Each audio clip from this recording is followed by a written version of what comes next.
아직 부활절은 아닙니다만 해피 이스터입니다. 그죠? 예. 우리 지난 시간에 예레미야 4장까지 우리 공부를 했습니다. 그래서 예레미야 요 4장까지 우리들이 공부를 했는데 사실 예레미야는 한편으로는 심판을 바라보면서 죄 때문에 당할 심판을 바라보면서 또 한편으로는 또 놀라운 어떤 회복을 바라보는 이런 선지자입니다. 그런데 이렇게 아무리 우리 하나님께서 회복을 약속하시고 보장을 해주신다 하더라도 우리는 그 약속을 믿으면서 그 약속이 속히 이루어지기를 하나님 앞에 기도해야 합니다. 우리 지난 시간에 에스겔서 36장 7절 말씀에서도 그래도 기도해야 할지니라 기억나시죠? 에스겔 36장 7절 말씀입니다. 하나님이 아무리 놀라운 회복 또 놀라운 은혜 그리고 놀라운 약속 우리에게 주시지만 그것을 정말 우리가 그것을 소원을 해야 돼요. 근데 뭐 암만 약속을 했는데도 뭐 그까짓 거 나 안 가져도 돼 하고 뭐 이러고서는 그냥 모른 채 한다면 하나님이 뭐 주고 싶은 마음 하나도 없죠. 그죠? 그러니까는 우리 하나님이 정말 예비하신 축복, 구원, 그리고 여러 가지 회복, 그런 것들이 이루어진다면 얼마나 좋을까. 좀 어서 속히 이루어지면 좋을 텐데 하면서 하나님 앞에 그것을 늘 사모하면서 기도하고 간구하면 우리 하나님이 응답해 주십니다. 그러나 이제 이스라엘 백성들은 이런 놀라운 회복이 약속되어 있지만 당장은 이제 이 죄로 인해서 바벨론 포로지에 잡혀가 가지고 이 죄란 놈이 얼마나 심각한 것이고 우리에게 많은 고통을 주는가 하는 것을 몸소 경험을 해야 해요. 그래서 정말 그 죄의 쓴맛을 한번 아주 철저하게 맛봐야 이놈의 죄를 내가 안 져야 되겠구나. 오로지 하나님만을 의지해야 되겠구나 하는 마음이 절실하게 생기거든요. 그래서 참 하나님께서는 이 징계한다는 게 안타깝지만 이 죄에 대한 심각성을 아는 것 또한 은혜인지라 하나님께서 징계 아니할 수 없었던 거예요. 그렇지만 이 징계를 받을 때 하나님이 날 버렸나 보다 하고 절망, 낙심 가운데로 떨어지면은 이건 올바른 것이 아니죠. 그래서 이 징계를 받을 때는 하나님, 내가 그렇게 못돼 먹은 죄를 왜 졌는지 모르겠습니다. 내가 이렇게 연약해가지고 이런 죄를 졌네요 하고선 하나님 앞에 깊은 탄식을 해야 돼요. 그래서 우리 예레미야 2장, 예레미야 애가 2장 18절에 보면 뭐라고 나옵니까? 거기에 보면 저희 마음이 주를 향하여 부르짖기를 처녀 시온의 성과가, 즉 예루살렘 성이죠. 예루살렘 성이 이제 곧 임박한 예레미야 애가 2장 18절, 예레미야 애가 2장 18절, 임박한 어떤 심판을 바라보면서 이스라엘 백성들이 해야 될 일이 뭐냐? 밤낮으로 눈물을 하나님 앞에 흘리는 거예요. 그리고 쉬지 말고 눈동자로 쉬지 마는 거예요. 그리고 밤 초경에, 이거 온정일이라고 얘기했죠. 온 밤을 지새워가면서 하나님 앞에 일어나서 부르짖어야 돼요. 그리고 뭐 소리만 지르고 옷을 찢는 정도가 아니라 중요한 것은 마음을 주님 앞에 물 쏟듯 쏟아 부어야 돼요. 그리고 정말 주를 향하여 간절한 마음으로 손을 들어야 돼요. 자, 이렇게 손 들고 하나님 앞에 이렇게 깊은 탄식을 하면 어떤 결과가 오냐? 사실 어떻게 보면 예레미야 애가 가장 중심적인 구절인데 19절에서부터 보게 되면 3장 19절에 보게 되면 이렇게 고초, 재난, 쑥, 담즙 이런 걸 기억하면서 이것이 다 죄 때문에 왔구나라는 걸 생각하면서 하나님 앞에 깊은 묵상 가운데 눈물의 기도를 드리면 20절 내 심령이 그것을 기억하고 낙심이 되오나 아, 이게 죄 때문에 왔구나. 하나님의 관계가 회복돼야 되겠구나 하고 이런 걸 중심에 생각을 하게 되면 뭐가 생긴다? 소망이 생긴다. 그리고 뭘 체험하게 되냐 하면 22절에 보면 여호와의 자비, 긍휼 이런 것들을 그것이 얼마나 무궁하신지를 체험하게 되고 그리고 정말 하나님의 성실이 얼마나 큰지를 23절에 성실이 얼마나 큰지를 체험하게 된다라는 거예요.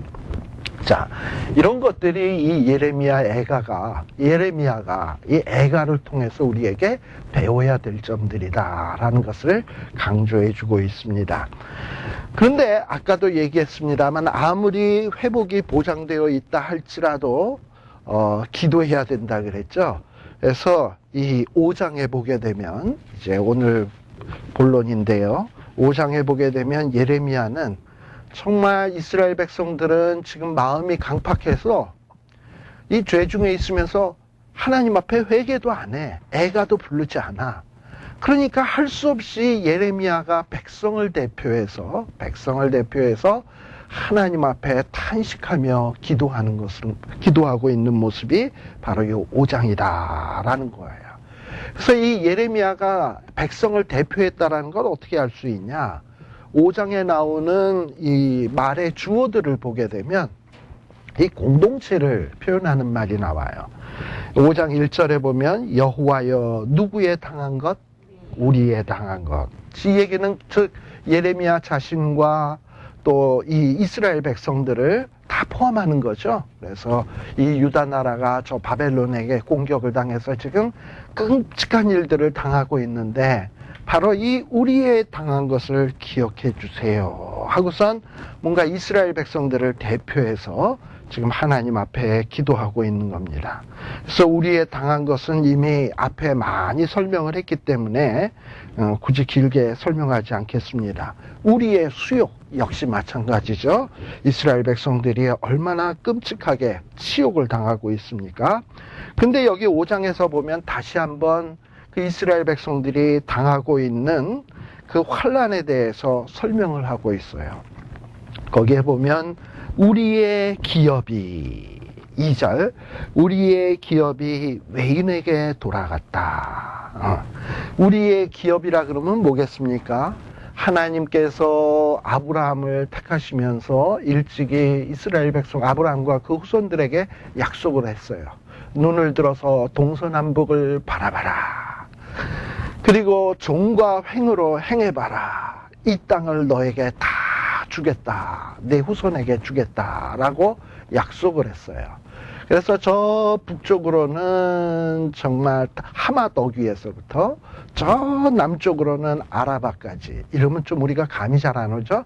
우리 한국으로 친다 그런다면 저 만주에서부터 저 밑에 제주도 밑에 마라도까지 이 땅을 다 내게 주었다라고 얘기를 하는 거예요. 근데 이렇게 하나님이 주셨던 이 땅이 지금 어떻게 돼버렸냐? 여태까지는 거기서 살아왔었는데 근데 이 땅이 이제는 누구에게 돌아갔냐 하면 외인, 이스라엘 백성이 아닌 이방 사람 것이 돼버리고 말았다 이 말이죠. 또 이스라엘 백성들에게 주신 집, 이 이스라엘 백성들에게 주신 집들도 누구에게 돌아갔냐? 이방인들에게 다 돌아가게 되었다라는 얘기예요. 이렇게 기업이 우리에게 주신 기업이 외인에게 돌아갔다라는 부분에 대해서 우리가 조금 한번 생각을 해봐야 돼요. 이 땅을 하나님이 기업으로 주셨다는 얘기는 이거 너 가져라 라고 준 선물의 의미도 있습니다. 근데 하나님께서 이 땅이라고 하는 것을 이스라엘 백성들에게 기업으로 준 것은 이 땅에서 농사져서 나오는 산물로 잘 먹고 잘 살아라 라는 의미도 있지만 이 땅에서 먹고 마시고 힘을 얻어서 생겨지는 이 능력을 가지고 이제 뭔가 너에게는 해야 될 일이 있다라는 거예요. 그러니까 그 기업을 미천으로 해서 뭔가 해야 될 일이 있다라는 거예요. 근데 하나님은 일찍이 아브라함과 그 후손들에게 명령하신 것이 뭐냐면 복의 근원이 될지라. 그러니까 이스라엘 백성들에게 기업을 주신 이유는 뭐냐면 이 기업을 가지고 힘을 얻어서 능력을 얻어서 뭘 해야 되냐? 복의 근원의 역할을 하라는 게 이게 이스라엘 백성들이 해야 될 일이에요. 그런데 이스라엘 백성들은 그리고 또 이 하나님이 주신 이 땅이라는 게 여러분들 아시다시피 여러 번 얘기했습니다만 북쪽으로는 유럽, 남쪽으로는 아프리카, 그 다음에 동쪽으로는 아시아. 그러면 거의 3개 대륙의 가운데에 딱 붙어 있는 게 가나안 땅이에요. 여러분들 그 등불은 말 아래 두지 아니하고 어디에다 둔다? 등경 위에 둔다. 왜요? 가운데 있어야 빛이 환하게 비치잖아. 저 밑에 구석배기에다 해놓으면 그 무슨 의미가 있겠어요? 그러니까 하나님이 이스라엘 백성들을 세 개의 대륙의 한가운데다가 딱 꽂아놓은 것은 이스라엘 백성들이 복의 근원이라는 얘기는 거기서부터 복이 막 솟아나가야 되거든. 그 3대륙으로 복이 막 솟아나가야 돼. 그러려면 저 아프리카 끝에 저기 저 케이프타운 있는데 저 밑에 아프리카 그 밑에 희망봉 가는데 이렇게 생겨서 요 밑에 있다 그러면 복이 어디로 흘러가겠어요? 밑에 바다로나 흘러가지. 위로 올라가서 저 아시아까지 가려면 한참 걸릴 거 아니야. 근데 저 센터에다 딱 놓으면 막 흘러나가기 시작하면 아시아, 유럽, 아무 데고 갈 거 아니에요. 너무 당황하지 마세요. 우리도 이참에 한번 다 같이 전화기 있으면은 쫙 해서 한번 끌까요? 저도 껐습니다.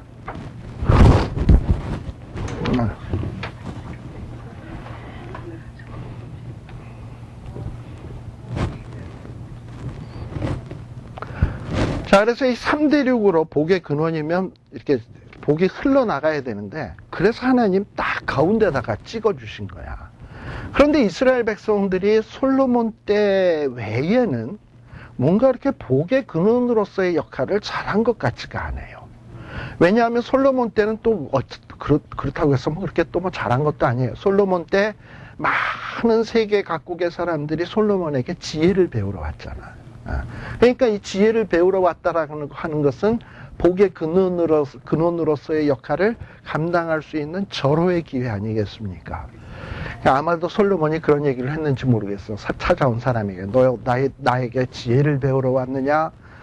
여호와를 경외하는 것이 지혜의 근본이다. 이러면서 잠언의 말씀 같은 거 가르쳤다면 얼마나 좋겠습니까? 그죠? 그러면은 진짜 복의 근원의 역할을 잘 감당하는 거예요. 근데 이스라엘 역사를 보면 결국에 보면 복의 근원의 역할을 잘 감당했던 때가 거의 없어. 그러니까 하나님이 주신 기업도 의미가 없어져 버렸어요. 의미가 없으니 이제 뭐 하겠습니까? 넌 거기서 더 이상 살 이유가 없다가 되는 거죠. 그래서 하나님이 주신 기업을 어떻게 했냐? 넌 더 이상 이걸 누릴 자격이 없다. 이거 외인에게 줘버리겠다. 하고서 집도 기업도 외인에게 다 줘버린 거예요. 우리 하나님께서 우리에게 지혜와 건강과 또 사지 멀쩡한 이런 축복들, 또 그래도 미국에서 여지껏 굶어 죽지는 않았으니까 이 자리 다 있겠죠? 그러니까 그래도 여태까지 살아올 수 있는 은혜 주신 이유는 뭘까요? 하나님이 우리에게도 원하시는 어떤 그 원함이 있다 이 말이에요. 뭐냐면 우리가 이 땅 위에서 살면서 뭐가 되길 원해? 아브라함의 우리는 믿음의 후손이니까 우리 역시도 복의 근원으로서 살기를 원하거든. 근데 만일에 이런 복의 근원으로서의 역할을 잘 감당 못한다면 우리에게 주신 집, 우리에게 주신 건강, 우리에게 주신 재능 이제 어떻게 하신다? 기다리다가 제대로 안 하면은 그거 다 외인에게 돌아가게 한다 이 말이에요. 바로 예레미야는 그 사실을 안 거예요. 하나님, 우리가 이렇게 복된 민족이었는데 그 복된 사명을 감당하지 못하다가 마침내 우리의 기업이 이제는 외인에게, 우리의 집들도 외인에게 다 돌아가 버렸습니다. 그리고 이제 우리는 어떻게 돼버렸냐? 하나님이 마치 버린 것처럼 돼가지고 우리는 아비 없는 외로운 자식이오며 우리의 어미는 과부 같으니 라고 얘기하고 있어요. 사실 이 중동 사회는 그야말로 남존여비의 사회예요. 그래가지고 남자가 집안에서 죽으면 그 와이프는 진짜 끈떨어진 연이야. 또 그 자식들 역시 마찬가지예요. 그래서 이 고아나 과부는 남편이 죽거나 없어지게 되면 정말 그 안전을 보장받을 수가 없어요. 그런데 지금 이스라엘 백성이 마치 이와 같은 신세가 된 거야. 아비 없는 자식들, 또 우리 어머니는 남편 없는 정말 과부같이 돼버렸다. 그러니까 어느 누구도 지금 이스라엘 백성들, 유다의 백성들에게 안전을 보장해 주질 못해요. 우리 지난번에 기억하십니까? 하나님이 이사야서에는 두려워 말라, 놀라지 말라, 내가 너와 함께합니다. 나의 의로운 오른손이 너를 붙들리라 했다 그랬잖아요. 그러다가 뭔가 좀 하나님의 말씀을 시원치 않게 들으면 붙들었던 의로운 손을 어떻게 한다? 슬그머니 놔버린다. 그래도 말을 안 들으면 어떻게 한다? 그 다음에 활에 관역을 삼아서 쏘신다. 이렇게 된다라는 거 기억하시죠? 예. 그런데 이렇게 하나님이 슬그머니 놓아버리면, 우리를 보호하시던 그 손을 슬그머니 놓아버리면 우리 뭐같이 된다? 아비 없는 외로운 자식, 또 남편 없는 과부, 어떤 이런 신세가 돼버린다 이 말이에요. 이게 지금 현실로 나타나고 있네요. 거기에 보면 4절에 보면 뭐라고 얘기를 하냐? 우리가 은을 주고 물을 마시며 값을 주고 섭을 얻으며 이렇게 되어 있습니다. 근데 원문 성경에는 어떻게 나오냐? 이 부분이 우리가 한번 여러분들이 살짝 적어 넣으세요. 우리가 은을 주고 우리 물을 마시며 값을 주고 우리 섭을 얻으며. 그래서 거기 물과 섭 앞에는 뭐가 또 들어가야 되냐면 우리라는 말이 또 들어가야 돼. 그래서 그 말이 이렇게 빠져 있어요. 물론 뭐 내용상으로 크게 달라진 것은 아닌데, 근데 있는 것과 없는 것은 좀 의미상으로 좀 차이가 있어요.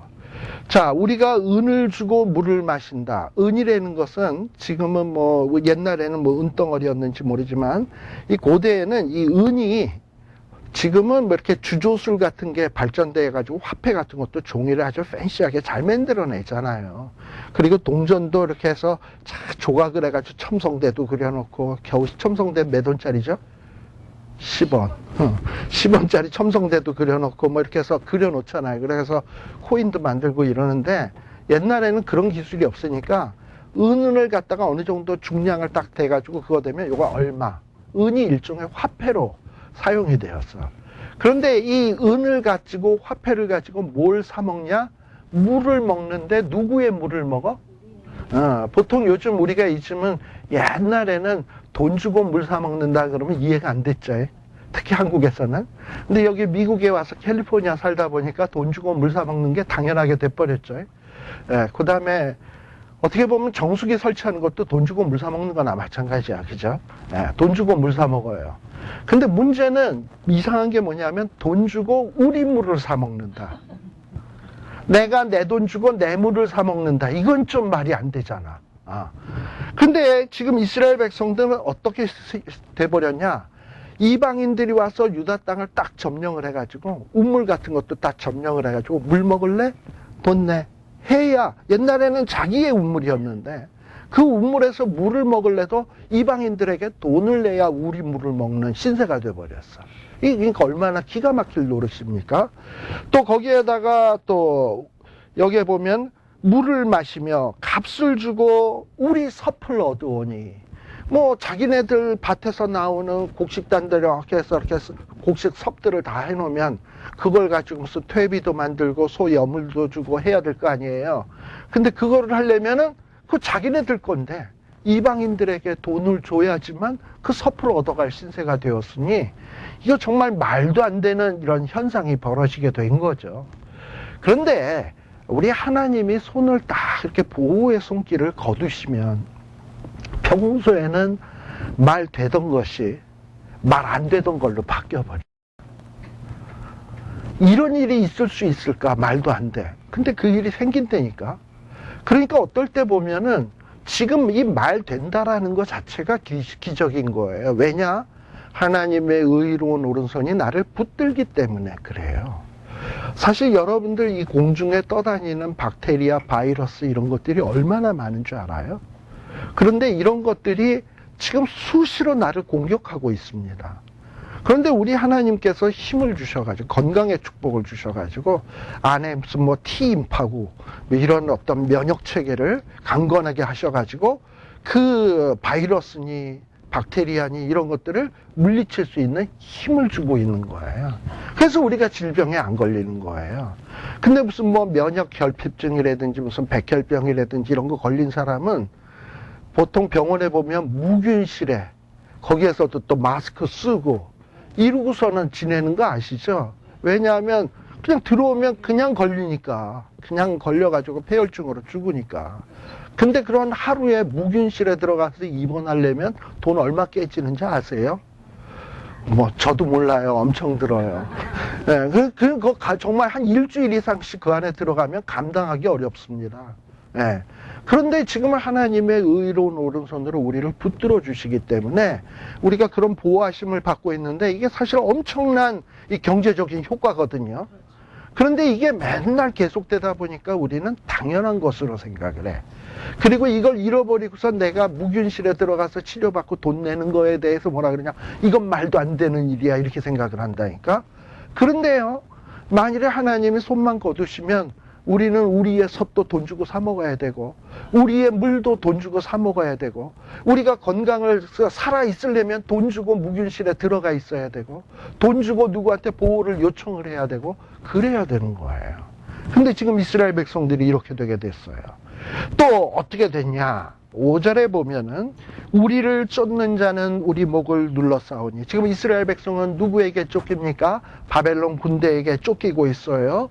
근데 이 바벨론 군대들이 쫓아와서는 이스라엘 백성들을 사로잡고 뭘 하냐? 목을 누르고 있는 거예요. 그래서 이 목을 누른다는 건 막 압박하는 거지.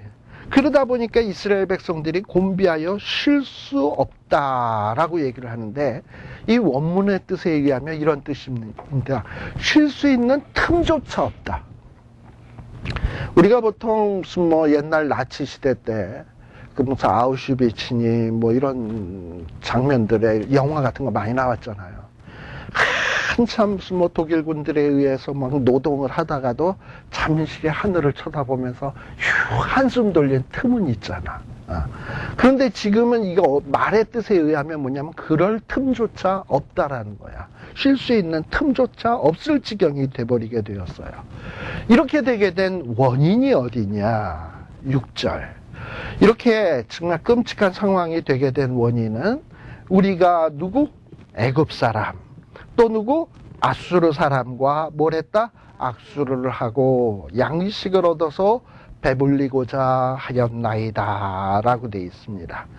애굽 사람, 아수르 사람과 악수 왜 했을까요? 특별히 바벨론 군대가 쳐들어오니까는 어떻게 했냐? 이스라엘 백성들, 유다의 백성들은 애굽의 도움을 얻어서 이 바벨론의 공격을 막아내려고 했어요. 그래서 애굽 사람에게 찾아가서 조공 바치고 우리 좀 도와줘. 그래 도와줄게. 그 대신 너 조공은 나한테 바쳐야 돼. 그럼 조공 바치고 난 다음에 도와주세요 하고 악수했다 이 말이죠. 또 아수르 사람에게도 왜 그랬느냐? 과거에 어떻게 하면 아수르의 도움을 얻어볼까 해서 아수르의 우상도 갖다가 성전 안에다가 세워보고 이 같은 아수르 사람들을 위해서 아부를 다 했거든. 바로 그런 걸 얘기를 하는 거예요.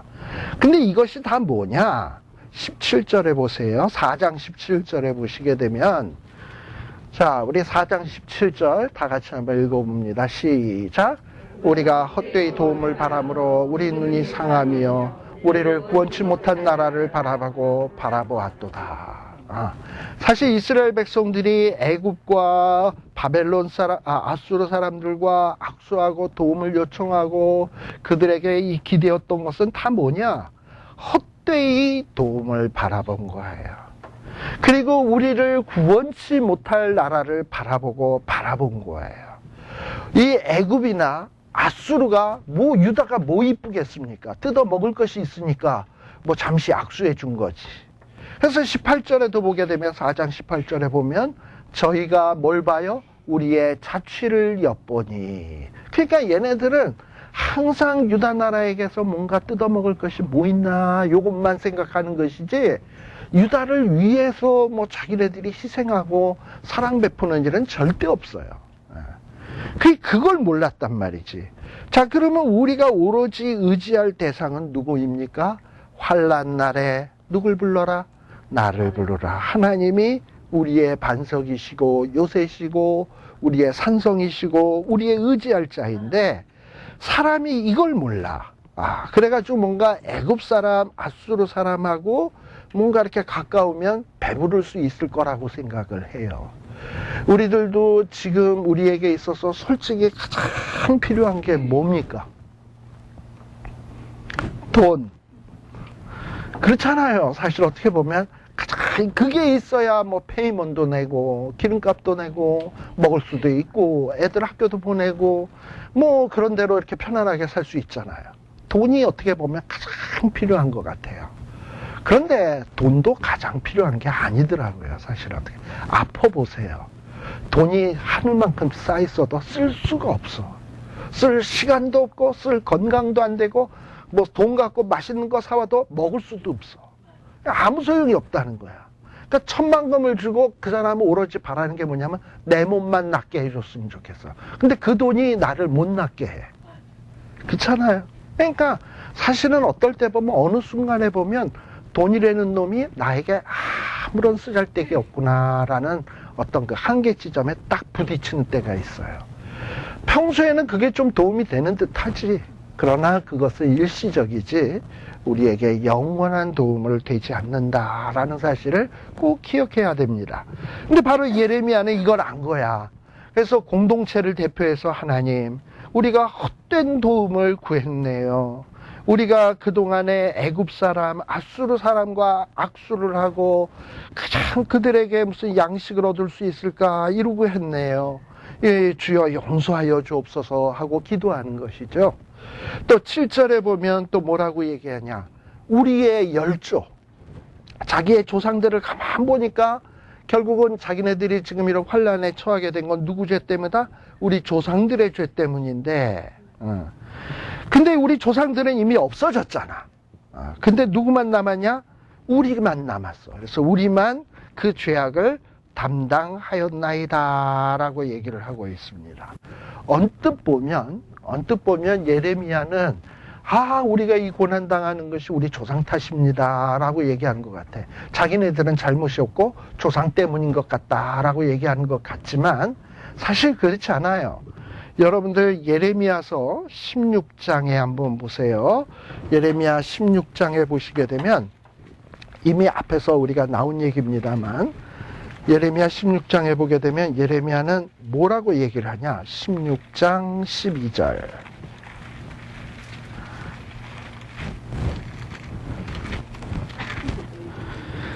자, 16장 12절. 자, 거기에 보면 예레미야는 뭐 이스라엘 백성들이 지금 환난 당하는 것은 조상 탓이다라고만 생각하고 있는 것이 아니에요. 뭐냐 하면 분명히 이스라엘 백성들에게 뭐라고 얘기하냐. 지금 살아있는 너희가 이미 돌아가신 너희 열조보다도 뭐 어떻게 했다? 더 악을 행하였다. 너희가 지금 살아있는 너희가 악한 마음의 강팍함을 따라 행하고 나를 청종치 아니하였으므로 내가 너희를 이 땅에서 쫓아내어 너희와 너희의 열조에 알지 못하던 땅에 이르게 할 것이라. 너희가 거기서 주야로 다른 신들을 섬기리니 이는 내가 너희에게 은혜를 베풀지 아니함이라 하셨다 하라. 이렇게 되어 있습니다. 예. 자, 그러니 예레미야는 분명히 알고 있어요. 열조만 잘못한 게 아니라 어찌 보면 열조보다도 지금 살아있는 우리들이 하나님 앞에 더 범죄했다라는 사실을 알고 있습니다. 그러나 지금 하나님이 좀 긍휼히 여겨달라는 마음으로 하나님 이러고서는 우리가 그 죄를 담당하고 있습니다 라고 지금 기도하고 있는 거죠. 예. 또한 8절에 보면 지금 이스라엘 백성들이 얼마나 처참하게 되어 있냐. 종들이 우리를 관할하며, 이 종들은 누구의 종들이냐 하면 바벨론이 지금 세계를 점령하고 있잖아요. 근데 그 바벨론 사람들의 종들이야. 그러니까 바벨론 사람들의 종들이란 뭐냐 하면 바벨론이 이제 여러 나라를 탁 점령을 하잖아요. 그럼 자기네 나라 군대만으로는 좀 부족하니까 각 나라에서 군인들을 차출을 해. 그러니까 차출을 해서 자기네들의 종들을 삼아가지고 용병으로 삼아가지고 전쟁할 때 내보내는 거예요. 그러다 보니 이 애굽에 의해 바벨론에 의해서 차출된 이방인 사람 가운데 군인된 사람들 있잖아. 이런 사람들이 지금 유다 땅에 와서 점령을 하면서 이 바벨론 사람도 아니고 바벨론 사람들의 끈앞으로 노는 사람들이 지금 누굴 다스리고 있는 거냐 하면은 유다 백성들을 다스리고 있는 거야.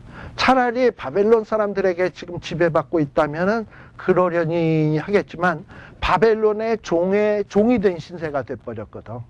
그러니까 지금 탄식하는 거예요. 이 바벨론의 종들이라는 사람이 우리를 종처럼 지금 부리고 있다. 그리고 그 손에서 건져낼 자가 없다. 그래가지고 못 견뎌가지고 지금 바깥으로 도망을 가는 거예요. 그래서 바깥으로 광야로 도망갔더니 거기엔 또 뭐가 기다리고 있냐? 칼이 있어. 칼이 있다는 얘기는 뭐냐면 강도나 도적들이 이 도망간 사람들만 딱 노리고 있다 딱 나타나면 딱 잡아다가 그들이 갖고 있는 거 빼앗거나 아니면 다시 이 도망쳐온 대로 돌을 갖다 주면서 돈을 받거나 마치 중국 사람들처럼 이북에 있다가 도저히 못 살겠다 해가지고 중국의 광야로 도망을 갔더니 그 중국 사람들이 다시 잡아가지고 어디다 갖다 줘? 다시 북한에다 갖다 줘.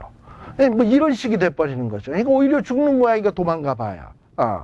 그래서 광야에는 칼이 있으므로 죽기를 무릅써야 양식을 얻사오니. 그래서 사람들이 왜 광야로 도망가냐? 먹고 살기 위해서. 왜 이북에 있는 사람들이 중국으로 탈북하냐? 물론 정치적인 이유도 있겠지만 못 살겠으니까. 먹을 게 없으니까. 그래가지고 글로들 가는 거예요. 그래서 근데 먹을 걸 얻어먹으려면 어떻게 해야 되냐? 죽기를 무릅써야 되는 거야. 그래가지고 사람들이 쫄쫄 굶다 보니까 어떻게 되냐? 주림의 열기로 인하여 우리의 피부가 아궁이처럼 검으니이다. 이전에는 이스라엘 백성들이 얼마나 어떤 존재였냐 하면은 4장 2절 아시죠? 시온의 아들들이 보배로와 정금에 비하려니 이랬었거든. 그러니까는 뭐 아주 정금처럼 반짝반짝하고 귀한 존재들이었던 사람들이 이제는 어떻게 돼버렸냐? 그 주림의 열기로 인하여 얼굴이 새카맣게 타가지고 아궁이처럼 시커멓게 돼버렸다라는 거예요. 여러분들도 뭐 신문 봐서 알겠습니다만 이북에서는 이 군대 가는 사람의 요 제한 키가 뭐냐면 145cm랍니다. 145cm면 얼마나 건지 아시겠죠? 아마 모르긴 몰라도 한 이 정도 될 거예요. 145cm. 그래서 145cm 이상만 되면 군대 다 간대요. 근데 한국은 여러분들 요즘은 군대 몇 센치 미만이면 군대 면제되는 줄 알아요? 키가? 165랍니다. 요즘은. 한국엔 뭐 거의 뭐 그 정도가 돼버려요. 그러니까 거의 키가 20cm나 차이가 나는 거예요. 그러니 근데 이북 사람하고 우리하고 종자가 다른가요? 똑같죠? 근데 왜 걔네는 그렇게 작고 얼굴을 보면 새카맣고 그리고 뭐 정말 빈티가 주르르 흐르고 남한 사람들은 보면 부티가 짜르르 흐르는 이유는 뭘까요? 먹는 거 차이 아니겠습니까? 근데 뭐 이북에 있는 사람들이 뭐 우리 남한 사람보다 죄를 많이 졌나요? 아니잖아요. 그러니까 그들은 왜 그렇게 살아야 되고 우리는 이렇게 살아야 되나? 그 이유는 모르지만 어쩌면 우리도 그렇게 됐다고 해서 별 이상할 것은 없다는 얘기예요. 그러니까는 지금 우리가 이렇게 사는 것 자체가 은혜인 것이지 만일에 우리가 이북에만 살았다면 우리도 그와 똑같은 간 거예요. 그런데 우리가 죄를 짓다 보면 하나님이 주신 기업을 가지고 사명을 감당하지 않다 보면 하나님께서는 종국적으로 어디까지 모시냐? 이러한 지경까지 모시는 거예요. 그래서 줄이게 되고 피부가 검게 되고 그리할 뿐만 아니라 각종 이런 무서운 어떤 이런 심판들이 임하게 된다 이 말입니다. 또 11절에 보세요. 자녀들이 이렇게 굶는 것뿐만 아니야. 11절에 보면 대적이 시온에서 시온이란 뭐냐면 이 하나님의 언약궤가 있는 성전을 얘기하는 거예요. 성전이 지어지기 전에 시온하면은 성막이 되는 거고. 그런데 이 하나님의 언약궤가 있는 이 시온에서 다시 말하면 예루살렘 성전 안에서 누구를? 부녀들을 또 유다의 각 성에서 처녀들을 뭐 했다? 욕보였다. 그러니까 성전 안에서 거룩한 도성 예루살렘 성 안에서 이스라엘의 여자들이 유부녀고 처녀고 할 것 없이 이 이방인들의 군대에 의해서 끔찍하게 강간을 당하고 욕보임을 당하는 사건들이 벌어지게 된 거예요. 그러나 이렇게 욕보임 당하고 하는데도 불구하고 누구 하나 구원해 줄 수가 없어. 지켜줄 수가 없어. 이번에 뭐 한국에서도 어떤 여자 하나가 무슨 어떤 성폭행범에게 이 욕보임 당할 것 같아가지고 핸드폰으로 경찰서에다 연락을 했나 봐요. 그래가지고 살려달라고. 그래서 경찰이 출동했는데 결국엔 구하지 못하고 죽고 말았어요, 여자가. 폭행당하고 결국은 죽임을 당하고 말았어요. 근데 그걸 죽인 사람이 누구냐면 조선족 사람이었나 봐요. 그러니까 중국에서 온 남자였는데 거의 정신분열증 환자였던 것 같습니다. 그 집안에다가는 남자가 여자 생리대가 왜 필요해? 여자 생리대 잔뜩 갖다 놓고, 그 다음에 중국에 독한 술 갖다 놓고, 그 다음에 여러 가지 음란한 것들, 음란한 사진 이런 것들 다 갖다 놓고, 이런 어떤 좀 비정상적인 사람이었는데, 근데 이런 사람이 길거리 가다가 어떤 여자랑 툭 부딪혔는데 어깨가 부딪혔는지 그게 화난다고 여자를 붙잡아다가 아마 그런 짓을 한 것 같아요. 근데 이 여자가 기지를 발휘해서 112에다 신고를 했는데 또 경찰들이 출동을 해놓고서는 이 잡지를 못하고 죽어버리고 만 거예요. 그러니까 경찰에서는 또 책임을 면하기 어려우니까 전화 통화가 불과 15초밖에 안 돼서 여자가 정확히 어디 있는지 몰랐다 이러고 거짓말을 딱 했는데 나중에 통화 기록을 조사해 보니까 1분 30초인가 거의 엄청난 시간 동안 전화기가 켜져 있었나 봐요. 그러면 진작에 잡았어야 되는데. 근데 그래가지고 지금 한국에서 좀 시끄러워요. 근데 이 벌건 서울 대낮에 신고를 했는데도 못 잡았다. 이것도 난리인데. 근데 지금 이 유다 나라는 어떻게 되냐? 치안 담당할 사람이 어디 있어? 지켜줄 사람이 어디 있어?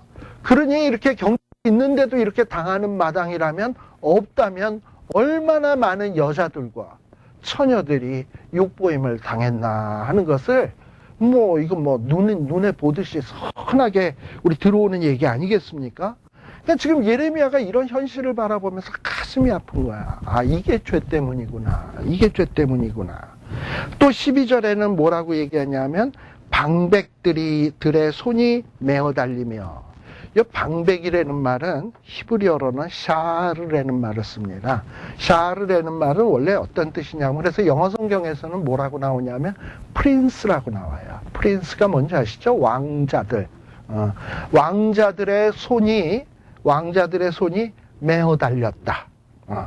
이 얘기는 지금 요즘 우리 고난주간이지만, 이 고난주간에 보면 십자가에 모세밖에서 이렇게 매달리지만, 어떨 때 보면 여러분들 십자가 그림 보면은 모세 받기도 하지만 끈으로 매가지고 이렇게 해서 달리는 거 있잖아요. 바로 그런 거 생각하시면 돼. 소위 유다의 왕의 자식들이라는 사람들이 지금 바벨론 군인들에 의해서 붙들려가지고 커다란 나무 기둥 같은데 손이 메어 달려서 대롱대롱 지금 달려져 있는 거야. 꼼짝 못하게 노예처럼. 노예처럼 달려있고, 또 장로들은 어떻게 돼버렸냐? 여기 보면 장로들의 얼굴이 뭘 못한다? 존경받지를 못한다. 옛날에는 장로님들이 이스라엘 백성들에게 존경받는 사람들이었는데, 지금 장로님들도 지코가 석자인데, 백성을 올바른 길로 지도하고 하겠습니까? 지살길 바빠서 도망가려고 하지. 그런 모습 보고 있는 백성들은 또 실망하는 거지. 지금 그런 모습이에요. 그 다음에 이스라엘의 아이들, 소년들은 뭐 하냐? 이 바벨론 군대에 의해서 붙들려가지고 노역에 끌려다녀. 그래서 맷돌. 여러분들 맷돌 들어보시면 알겠지만 요만한 맷돌 하나도 들려면 엄청 무겁잖아요. 맷돌을 지고 다니고, 또 아이들이 뭘 메고 다닌다? 섭을 너무 많이 지다가 그냥 지게 메고 가다가 픽 쓰러지고, 이런 장면이 지금 이 유다 나라의 처처의 일상적인 어떤 날마다 보는 그런 풍경이 돼버렸어요. 그리고 예전에는 평화로울 때는 노인분들이 성문에 앉아서 백성들이 찾아가서 무슨 조언을 구하면 노인들이 답변도 해주고, 또 자기네들끼리 무슨 CCTV에 문제가 있으면 노인들 찾아가면은 그 노인들이 이건 옳고 이건 틀리고 이렇게서 쫙 얘기를 해줬는데, 이제는 성문에는 그런 어떤 존경받는 노인분들도 하나도 없고, 또 옛날에는 유다 나라의 절기 때만 되면 어린아이들, 소년들 또는 처녀들이 정말 찬양을 부르며 노래하던 소리가 들려왔는데 그런 노래소리도 이제는 다 그쳐버렸어. 또 15절, 5장 15절에 보면 그때는 우리 마음에 희락이 있었고 우리의 무도가 변하여 애통이 되었으며, 이전에는 마음속에 그래도 기쁨이 있었는데, 그리고 어떤 춤도 추고 그랬는데 이제는 그런 기쁨도 즐거워서 춤추던 춤도 이제는 다 뭘로 변했냐? 애통으로 변했어요. 근데요, 사람들이 즐거울 때, 그리고 춤출 때, 그러고선 계속 살다 보면 그게 당연한 줄 알거든. 근데 그게 이제 변해서 뭘로 바뀌어봐야 문제의 심각성을 하냐? 애통으로 바뀌어봐야, 이게 왜 이렇게 됐지? 이런 생각을 하게 되거든. 내가 잘 나가던 사람이 어쩌다 이렇게 됐지? 생각하게 되거든. 그게 다 뭐 때문이라고요? 아까 헛되이 도움 구하고 하나님 앞에 죄를 지었기 때문이에요. 또 16절에 보세요. 우리의 머리에는 과거에는 뭐가 있었습니까? 면류관이 있었는데, 근데 면류관을 항상 쓰고 있을 땐 이게 귀한 줄을 몰랐어. 그랬는데 이 면류관이 어떻게 돼버렸냐? 뚝 떨어져 버렸어. 근데 이 원인이 뭘까 생각을 해봤지. 해봤더니 뭡니까? 오호라, 우리의 범죄함을 인함이니이다. 그러니까 평소에는 죄지면서도 면류관 그대로 있었고, 죄지면서도 기업이 그대로 있었고, 죄지면서도 희락이 있었고, 죄지면서도 기쁨이 있었고, 춤이 있었고, 이러니까 죄의 심각성을 전혀 몰랐지. 그러나 죄라는 놈은 그냥 그런 대로 영원히 갖고 갈 물건이 아니에요. 그게 계속 있다 보면 어느 순간에선가 이 죄란 놈이 우리를 삼키게 돼 있어요. 바로 지금 이스라엘이 그 지경이 된 거예요. 하나님이 죄를 그냥 가만두고 보시지만 끝까지 참는 것은 아니에요. 오래 참기는 하겠지만 끝까지 영원히 참지는 않는다 이 말이죠. 그러니까 이 죄란 놈은 우리에게 있어서 분명히 어느 순간인가 털고 가야 될 문제예요. 근데 이거를 털지 않고 계속 짊어지고 가다 보면 내가 그동안에 당연히 누려왔던 것, 당연하겠다고 생각됐던 것이 하나 둘씩 다 없어지기 시작하고, 나중에 저 밑바닥 구렁텅이에 뚝 빠져있는 순간 내가 어쩌다 이렇게 되었지 생각하다 보면, 내가 헛된 것을 의지했구나, 내가 하나님 앞에 범죄했구나.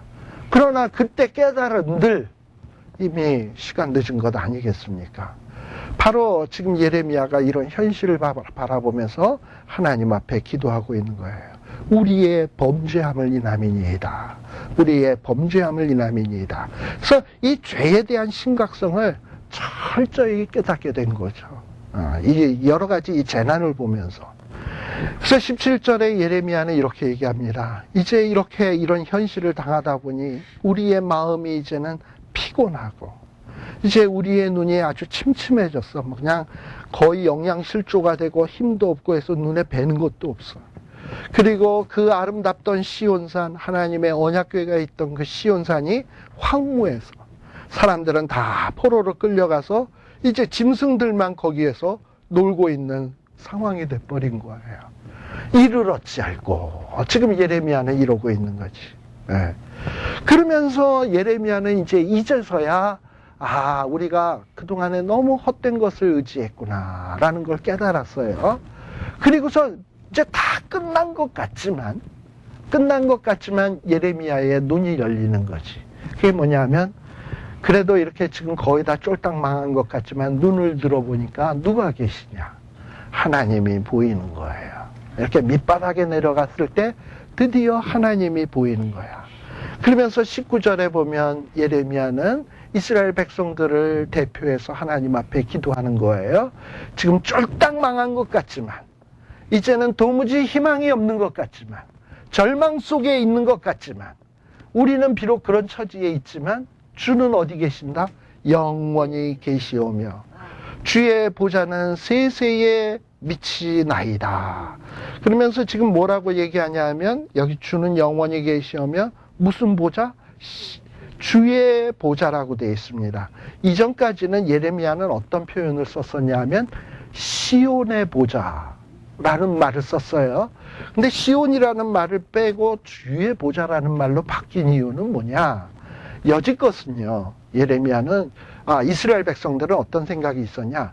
예루살렘 성전 안에는, 다시 말하면 시온 안에는 뭐가 있다? 언약궤가 있기 때문에 우리는 안 망한다. 라는 이런 거짓된, 잘못된 어떤 이 안전의식. 이런 것에 사로잡혀 있어가지고 예레미야가 망한다 그러는데도 거짓 선지자들과 이스라엘 백성들은 우리 안 망한다, 우리는 평안하다 막 이러고 다녔거든요. 이제 바로 그걸 생각하고 있는 거야. 너희들이 생각했던 시온 보좌 설사 법궤가 있어도 망하지 않냐. 그러니까 법궤가 있다고 해서 안 망하는 게 아니에요. 문제는 정말 하나님이 함께 하냐 안 하냐가 중요한 것이지 법궤가 함께 하냐 안 하냐는 아무 중요한 게 아니야. 물론 어떤 분은 이런 얘기를 해요. 저희 지금 제가 나가는 교회 에브리데이 에브리데이 교회를 나가고 있는데요. 우리 최영주 목사님이 그런 얘기를 해요. 힘들고 어려우면 교회 오면 산다 라는 얘기를 해요. 교회 오면 산다. 하나님 집에 오면 산다. 맞아요. 그럼 왜 맞냐? 하나님의 집이니까. 근데 하나님의 집이라고 하나님의 집이냐? 하나님이 있어야 하나님의 집이지. 무슨 얘기인지 아시겠죠? 그러니까 우리가 교회에 오는 게 중요한 게 아니라 교회에 올 때도 어떤 마음으로 와야 되냐 하면 하나님 앞에 온다. 이런 마음으로 와야 여기에 소망이 있고 희망이 있는 것이지 그냥 교회 건물만 왔다 갔다 한다고 해서 내가 하나님 만나고 왔다가 간다라고 생각하면 착각이라 이 말이에요. 그래서 지금 이제는 예레미야는 시온의 보좌, 예루살렘 성전, 예루살렘 성 의미가 없어. 이제 누구에게 가야 되냐? 주의 보좌. 하나님이 진짜 계시는 곳에 가야 돼. 그래서 주의 보좌는 세세에 미치나이다. 그래서 지금 예레미야는 드디어 이제 뭘 바라보느냐? 성전 바라보는 것도 아니야. 주님 바라보는 거예요. 주님 바라보고 그러면서 뭐라고 기도하냐? 주께서 어찌하여 우리를 영원히 잊으시오며 우리를 이같이 오래 버리시나이까. 자, 이건 어떻게 보면 20절에 나오는 말씀은 하나님의 약속을 의지해서 기도하는 거예요. 왜냐하면 하나님께서는 아브라함에게 뭐라 그랬어요? 너와 내 후손에게 너희가 어디로 가든지 내가 늘 함께 하겠다고 약속을 했잖아.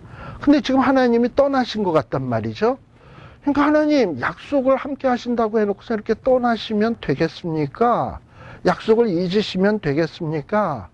그리고 우리가 지금 이제 포로 상태가 되고 괴로움의 상태에 임하게 되었는데 이게 이렇게 오래돼서야 되겠습니까? 하고 지금 하나님 앞에 약속에 의지해서 따지고 있는 거예요. 그러면서 하나님 앞에 기도하기를 여호와여 우리를 주께로 돌이키소서. 즉, 잘 보세요. 우리가 주께로 돌이키는 거예요. 하나님이 우리를 주께로 돌이키는 거예요. 이제 이스라엘 백성은 마음이 어둡고 패역해가지고 스스로의 힘으로는 회개할 능력조차 없어. 그러니까 예레미야도 그걸 알아. 그러니 뭐라고 기도하냐? 하나님, 우리를 주께로 돌이키소서. 그러니까 우리가 깨달아야 되는데 깨달으려면 이게 하나님의 도움이 있어야 돼. 그래서 우리를 주께로 돌이키소서 하고 기도하고 있는 거예요. 그래야지만 우리가 주께로 돌아가겠나이다 라고 얘기하고 있습니다. 그래서 여러분들 간혹 이런 경험이 있을 거예요. 전에도 얘기했습니다만 기도원이나 어떤 곳에서 이렇게 기도를 하다 보면 5분 기도했는데 그 다음에 더 이상 할 기도가 없지 않던가요? 딱 하고 집 기도 다 끝났고 아버지, 어머니, 남편, 아들 다 얘기하고 난 다음에 뭐 더 이상 딱히 할 것도 없고 그러고 나니까 한 10분, 5분 뭐 말을 천천히 했으면 한 10분도 가겠지만 좀 빨리 해서 흥분해가지고 빨리 하다 보면 5분에 끝났단 말이지. 그 다음에는 또 딱히 할 게 없어가지고 남들은 다 기도하고 있는데 그러면 또 다시 할 수 없이 또 머쓱하게 있기는 뭐하고 이러니까 다시 반복 이러고서 또 하고 근데 반복도 한두 번이지 뭐 이러고서는 가슴이 답답하게 기도는 하고 싶은데 기도는 안 나오고 할 거리는 없고 이럴 때 있잖아요. 그럴 때 이 말씀을 기억하세요. 하나님, 남들은 기도를 하면 뭐 밤낮을 그냥 거르지 않고 계속 며칠씩도 기도한다는데 나는 왜 이렇지요? 이러고서는 그렇게 기도해 보세요. 그러면서 뭐라 그러냐면, 하나님, 나를 내 힘으로는 기도도 제대로 할 수 없고, 내 힘으로는 회개도 할 수 없고, 내 힘으로는 아무것도 할 수 없사오니 하나님, 나를 주께로 좀 돌이켜서 회개도 할 수 있게 해주시고, 하나님과 대화도 할 수 있게 해주시고, 그렇게 좀 능력을 좀 주세요. 내가 그래야지만 이거 제대로 돌아갈 수 있을 거 아닙니까? 하고 불쌍히 여겨주세요. 이러고선 계속 매달려 보십시오. 그러다 보면 하나님이 은혜를 주시기 시작하면, 야, 이게 뭐 옛날에 생각지도 못했던 죄악들이 왜 이렇게 이것저것 다 생각이 나는지, 그야말로 국민학교 때 친구 볼펜 훔친 것까지 다 생각이 나고, 별의별 게 다 생각이 나면서 그냥 토설치 아니었고서는 견딜 수 없는 마음 주시고, 그럼 기도 회개의 시간만 하더라도 이만큼 길어지고, 그리고 예전에 당연하게 보이던 것들이 왜 이렇게 당연하지 않은 게 많은지 또 그 문제 놓고 기도하게 되고, 그러다 보면 정말 오랜 시간 기도를 하게 되고, 또 기도를 하다 보면 또 하나님이 은혜도 주셔서 또 힘도 나게 하시고 이러는 거예요. 그래서 정 기도가 안 될 때는 그때 쉬워. 예레미야 제일 마지막 장 마지막 부분으로 가면 돼. 하나님, 나를 주께로 좀 돌이켜주세요. 이러고 기도해 보세요. 그리하시면 내가 주께로 돌아가겠사오니 우리의 나를 다시 새롭게 하사 옛적 같게 하옵소서 하고 기도를 해보세요. 그러면 하나님이 은혜를 주십니다. 그래서 하나님과 깊은 기도, 또 하나님의 깊은 은혜의 체험을 하기 위해서는 하나님이 은혜 주셔야 된다라는 것을 꼭 기억하십시오. 여러분들 신경 이 21절과 비슷한 내용의 시편이 하나 있어요. 그게 시편 13장입니다. 한번 같이 한번 보십시다. 지금 시편 13장에 보시게 되면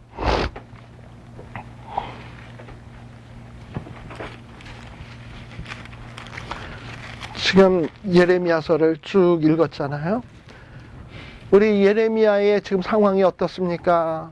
여자들은 바벨론 군인들에 의해서 욕보임을 당하고, 우리들은 물을 주고 우리의 물을 사 먹고, 우리의 섣을 우리에게 돈을 주고 사야 되고, 정말 같은 환란을 다 당하고 있잖아. 그전에는 정말 귀인 같던 사람들이 지금 얼굴은 아궁이에 그 시껌댕이가 다 돼버렸고, 지금 이런 상황이에요. 근데 이런 어려운 상황에 처했을 때는 어찌하면 된다? 단순히 교회 가면 산다? 아니, 주의 보좌. 근데 통상적으로 주의 보좌가 어디 있냐면 교회에 있거든. 그러니까 이제 교회를 가는 거예요. 그러니까 교회에 가가지고 하나님 앞에 기도해야 되는 거야. 뭐라고 기도하냐? 13장 1절. 제가 한번 읽어보겠습니다. 그냥 여러분들이 마음으로 여러분의 기도다 하고 한번 이렇게 그렇게 기도를 한번 해보세요. 여호와여, 어느 때까지니까 나를 영영히 잊으시나이까? 주의 얼굴을 나에게서 언제까지 숨기시겠나이까? 내가 나의 영혼에 경영하고 종일토록 마음에 근심하기를 어느 때까지 하오며 내 원수가 나를 쳐서 자긍하기를 어느 때까지 하리이까? 아까 우리 앞에서는 여호와여 나를 주께로 돌이키소서 했잖아요. 그럼 내가 돌아가겠나이다 했는데 시편 13편에서는 뭐라 그러냐? 여호와 내 하나님이여 나를 생각하사 응답하시고 모아소서 나의 눈을 밝히소서. 두렵건대 내가 사망의 잠을 잘까 하오며 두렵건대 나의 원수가 이르기를 내가 저를 이기었다 할까 하오며 내가 요동될 때에 나의 대적들이 기뻐할까 하나이다. 나는 오직 주의 인자하심을 의뢰하여 싸우니 내 마음은 주의 구원을 기뻐하리이다. 내가 여호와를 찬송하리니 이는 나를 후대하심이로다. 그래서 여러분들이 혹시 기도가 안 될 때, 정말 기도해야 될 필요성을 느끼는데 내 영혼의 눈이 열려지질 않아서 내 죄를 보지 못하고, 내가 분명히 하나님 앞에 기도해야 하는데 뭘 기도해야 될지를 모른다. 그러면 내 영혼의 눈이 떠야 돼요. 그러기 위해서는 이건 내가 앞만 뜨려고 해도 안 되는 거거든. 그러면 하나님 앞에 도우심을 구하는 거야. 하나님, 내 영혼의 눈을 뜨게 해주세요. 나를 주께로 돌이켜주세요. 그래야 내가 주께로 돌아갈 수 있잖아요. 내가 아무리 노력한다고 내가 어떻게 하나님 앞에 돌아가겠습니까? 모든 사람이 죄를 범하였으며 어떻다고요? 하나님의 영광에 이르지 못하더니 했어요. 나 지금 죄를 지어서 죄 안에 완전히 쩔어 있어가지고 하나님의 영광에 내 힘으로는 이룰래야 이룰 수가 없어. 그럼 누가 해줘야 되냐? 성령님이 나를 꼭 잡아가지고 끌고 와서 그 찬란한 빛 앞에다 탁 놔놔야 내 안에 있는 시커먼 죄악들이 낱낱이 다 드러나게 돼 있거든. 그 더러운 현장을 내가 봐야지만 아이고 내가 이것을 짊어지고 다녔네. 이걸 내 호주머니 속에 내 마음 속에 내 머릿속에 들고 다녔네. 다 뽑아낼 수 있는 거예요.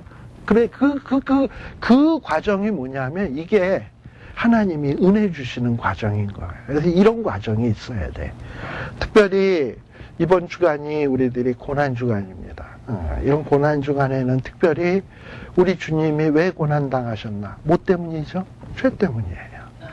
그런데 우리는 예수님은 우리의 죄를 위해서 고난 당하셨는데 우리는 너무나도 매년마다 맞이하는 고난 주간이다 보니까 우리의 죄에 대한 심각성을 깜빡 잊어먹고 살고 있어. 내일 또 부활절이네. 내일 계란 주겠네.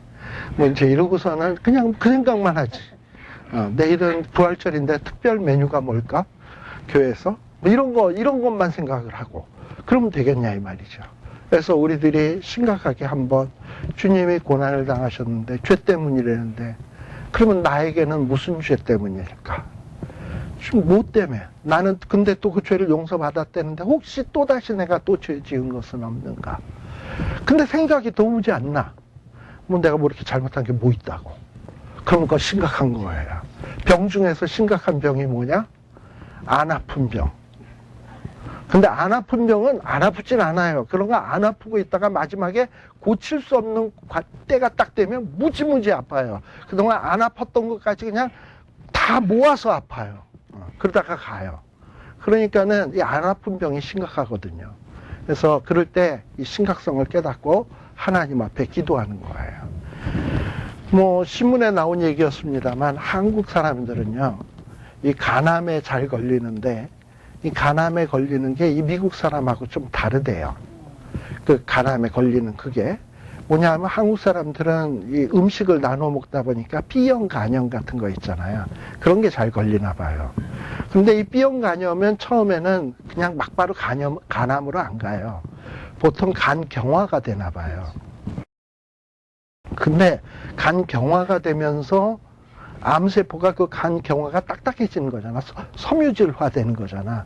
그러니까 섬유질화 되어 있는 그 안에 암세포가 자라면 사진에도 잘 안 나온대요. 그래가지고 이 한국 사람들의 그 간염 환자에게서 간암을 발견하기가 한참 진행되기 전에는 모른답니다. 그래가지고 나중에 다 진행이 돼서야 비로소 간암이다. 근데 그때는 이미 늦었대요. 그래가지고 죽는 경우가 있다는데 마치 오늘날의 많은 사람들이 고난주간이 됐는데도 자기의 죄에 대한 심각성을 모르고 자기가 얼마나 병들었는지도 모르고 이러다가 세월만 보내다가 나중에 뭐가 되느냐? 말기 환자가 되는 거죠. 그렇게 되다 보면 이제 남은 것은 뭐만이 기다리냐? 죽음만이 기다리고 있다라는 거예요. 근데 이것을 모른다라는 사실이 얼마나 심각한 건지 모르거든. 근데 사람들이 그걸 그렇게 별로 심각하게 생각 안 해요. 그래서 이번 고난주간 맞이하기 전에 하나님, 혹시 나는 분명히 병들었는데도 아픈 줄 모르는 심각한 환자가 아닐까요? 나를 주께로 돌이키소서, 내 눈을 밝히소서, 내 모습을 보게 하소서, 그리고 주님이 무엇 때문에 십자가를 지셨는지 보게 하소서 하고 기도하신다면 하나님이 이런 기도를 통해서 우리를 내 부활절과 더불어서 우리에게 놀라운 회복의 축복을 주지 않을까 하는 것입니다. 그래서 사실 어떻게 보면 이 고난이라고 하는 놈은 우리에게 깊은 절망을 가져다 줍니다. 그러나 이런 깊은 절망의 그 고난의 숲속에서도 우리들이 하나님을 생각하면서 깊은 생각을 하게 되면 뭘 깨닫게 되느냐? 소망을 발견하게 됩니다. 그렇다면 이 고난이라는 놈은 항상 절망으로만 이끄는 것이 아니에요.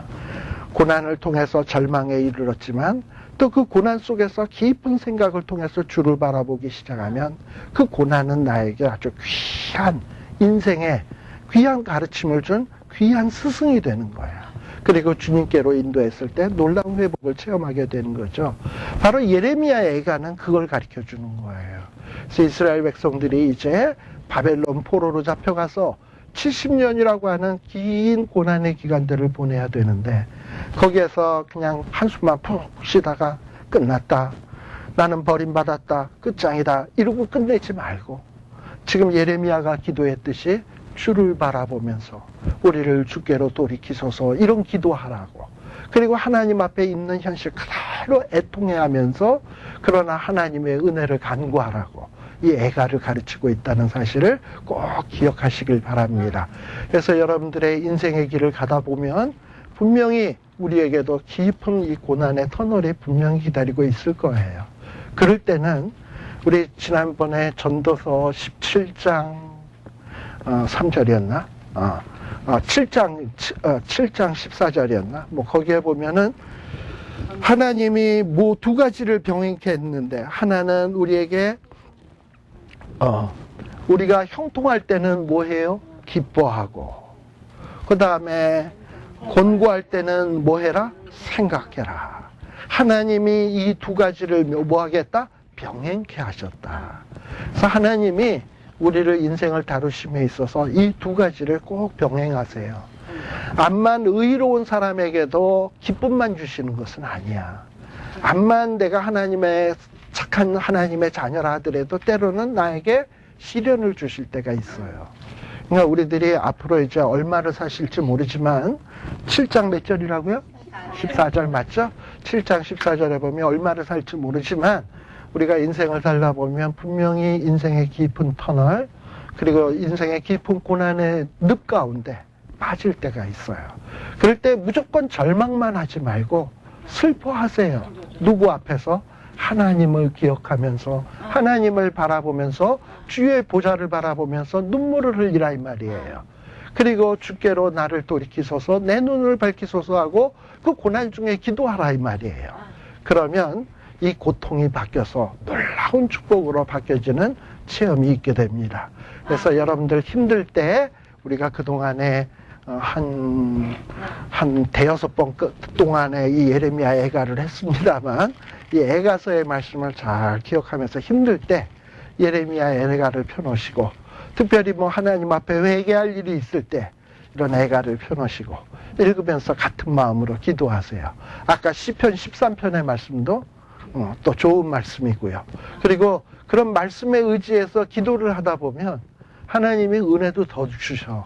그냥 뭣도 모르고 그냥 쫙만 골백번 하는 거 전체 하나님이 보시다 그럴 거야. 야, 좀 기도 수준 좀 높여라. 넌 어떻게 맨날 기도가 그거냐 이렇게 될 거 아니겠습니까? 근데 이제 좀 성경 공부를 했으면 애가를 배운 대로 애가도 부를 줄 알고 시편 13편을 보면서 탄식의 기도도 할 줄 알고 좀 이러다 보면 이제 하나님이 보시고 네가 좀 믿음이 자라가는구나. 또 그에 걸맞는 은혜를 주시는 거예요. 그래서 우리의 신앙에 있어서 정말 이 하나님의 말씀은 정말 우리에게 좋은 인도자가 되는 귀한 말씀이라는 사실을 다시 한번 기억해 주시기를 바랍니다. 이제 잠시 쉬었다가 우리 에스겔서의 말씀을 들어가도록 하겠습니다.